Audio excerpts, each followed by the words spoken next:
about a transversal moment?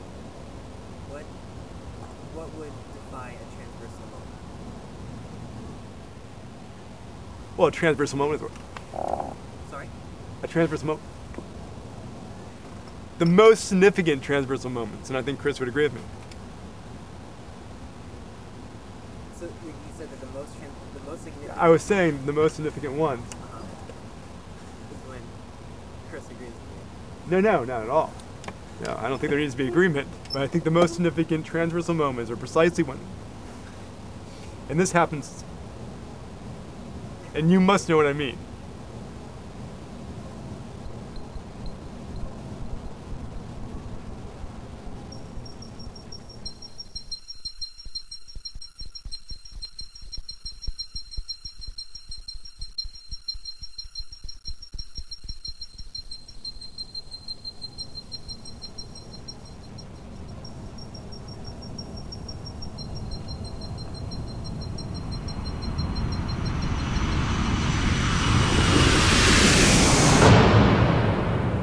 Let me just begin by saying that imagine for a moment this whole parking lot represents the full range of our conceptuality and emotionality.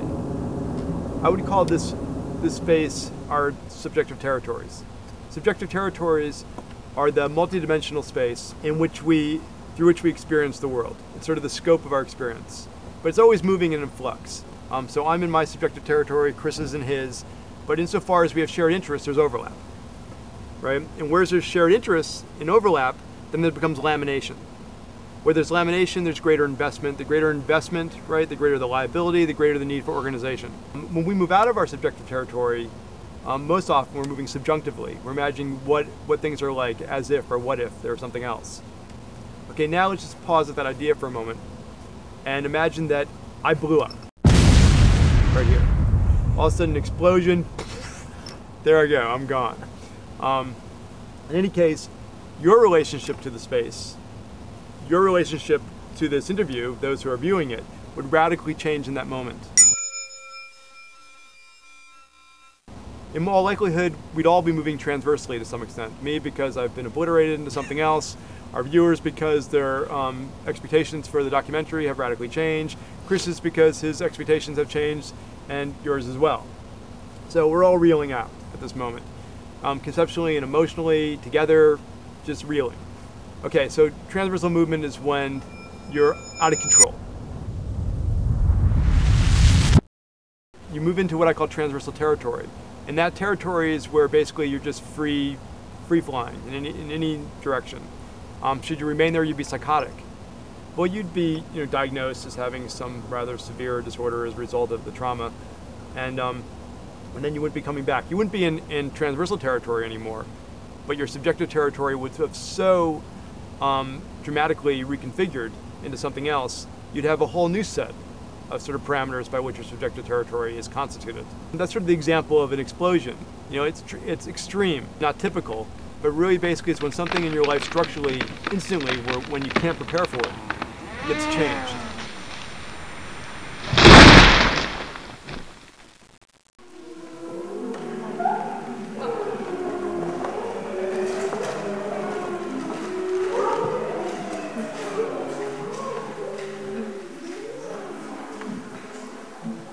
Okay, you're all swimming into shallower and shallower water.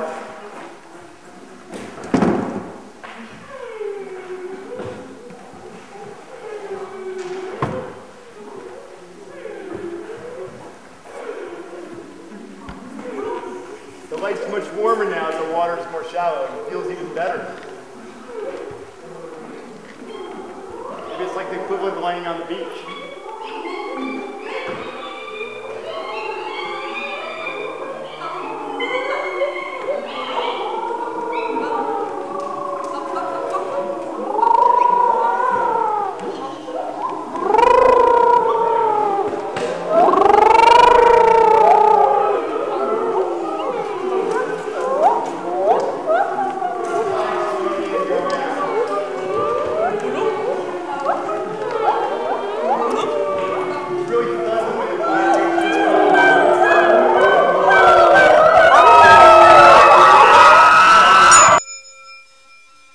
move out of our subjective territory, most often we're moving subjunctively. We're imagining what things are like as if, or what if there was something else.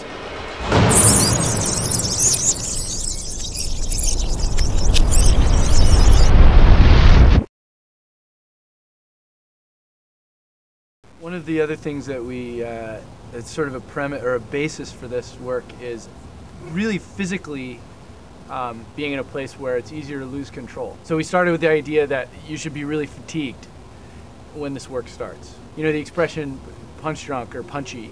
You're very reactive when you're tired. How I define punchiness is like you react to something, but like you continue on that. It continues. You don't have that moment of recovery where you go, I shouldn't be laughing now. You know, you just laugh and you just go. And if you're in a relationship with somebody, I mean, just a moment-to-moment relationship, I don't mean a relationship, then that becomes a much more fun experience, because then they're feeding that, they're giving back to you. So we also talk about, you know, like things like humiliation, or, you know, moments of great weakness for people. Any moment in somebody's life where they're weakened, I mean, in an instant, is a really good place to start for this work. Great, stop. Stop.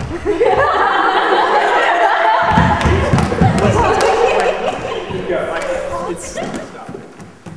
Stop.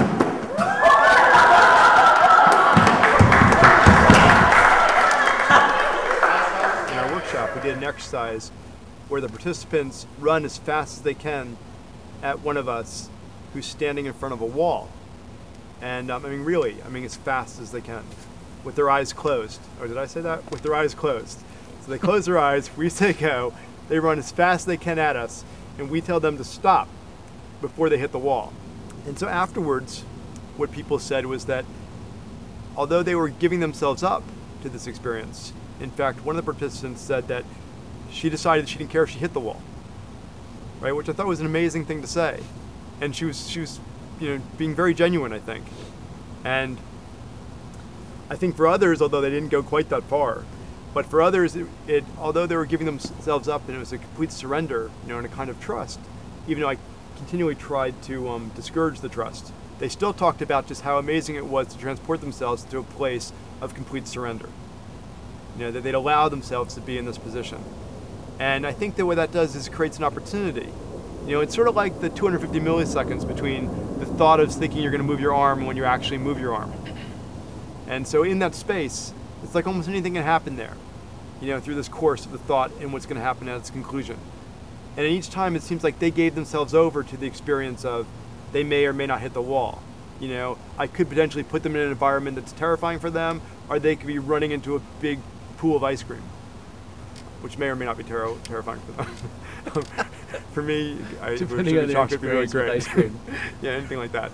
So anyway, that's an example of just how one exercise, you know, influenced a number of people in a way that seemed collective.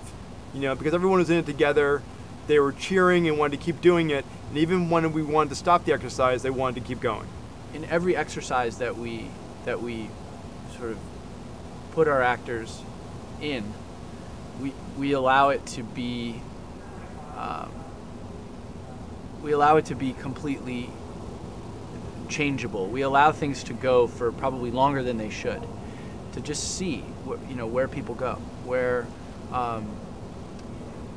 what might happen without that structure, and allowing event and moment to actually develop relationship. That again, this is the momentous discovery. It's defined by event. It's not defined by behavior or character or power. It's really exciting. I mean, because it's you know, there's growth and discovery within the moment, as opposed to what the exercise should do for you, which I think is a very different approach.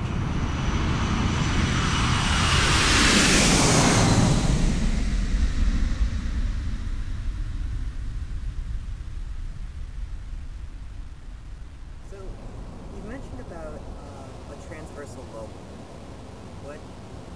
What would define a transversal moment?